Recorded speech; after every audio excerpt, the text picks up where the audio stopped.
I'll be honest, I went into the Dolly trailer expecting another forgettable exercise in horror mediocrity. 2 minutes later, I was sitting there thinking, well, damn. That actually worked. This trailer doesn't beg for your attention. It grabs you by the collar, drags you into the mud, and lets you stew there uncomfortably. From the first frame, Dolly announces exactly what kind of movie it wants to be: mean, grimy, and completely uninterested in holding your hand. The look is pure Backwoods nightmare fuel. Washed out colors, sweaty close-ups, harsh natural light that makes everything feel ugly in a very intentional way. This isn't glossy studio horror. This is the kind of film that looks like it smells bad. And I mean that as a compliment. What really sold me is the restraint. The trailer doesn't dump the entire plot in your lap like a studio terrified you won't get it. Instead, it teases a deeply unsettling premise in abduction, a twisted domestic scenario, survival turning into something feral, and then cuts away before it can explain itself. That confidence goes a long way. It trusts the audience to connect the dots, which is depressingly rare these days. Fabianne Therese looks like she's carrying this thing on her back, and from what we see, she's absolutely the right choice. There's a rawness to her performance even in these brief snippets. Real fear, real exhaustion, real anger. She doesn't look like a slasher cliché waiting to trip over a root.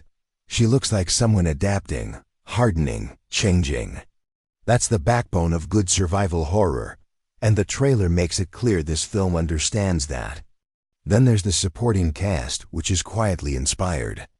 Seann William Scott showing up in something this grim immediately puts you on edge, because your brain is fighting against years of comedy muscle memory. Suplee brings physical presence and an unsettling unpredictability, and Max the Impaler? Let's just say the trailer doesn't need to spell out what kind of role they're playing. The silhouette alone does the talking. This cast feels chosen, not assembled by spreadsheet. Sound design deserves a nod too. The trailer knows when to shut up. Long stretches of uncomfortable quiet, broken by sharp, ugly noise, breathing, scraping, panic. No overbearing trailer score trying to tell you when to feel scared.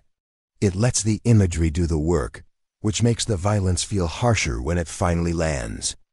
What impressed me most is that Dolly looks like it actually has something to say beneath the blood and bruises. There's an undercurrent of control, identity, forced roles, horror rooted in people rather than paranormal nonsense. That's the kind of thing that lingers after the credits roll, assuming the film sticks the landing. Bottom line, this is how you cut a horror trailer. Focused, atmospheric, slightly cruel. No jokes, no winking irony, no committee-approved edge. Just a dirty little promise of pain and survival.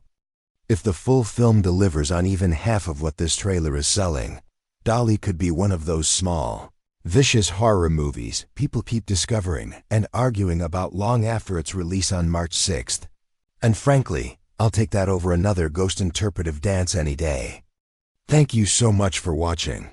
Whether you're tuning in Instagram or YouTube, please give us a like, follow, and subscribe for more horror movie goodness. Catch you on the next one.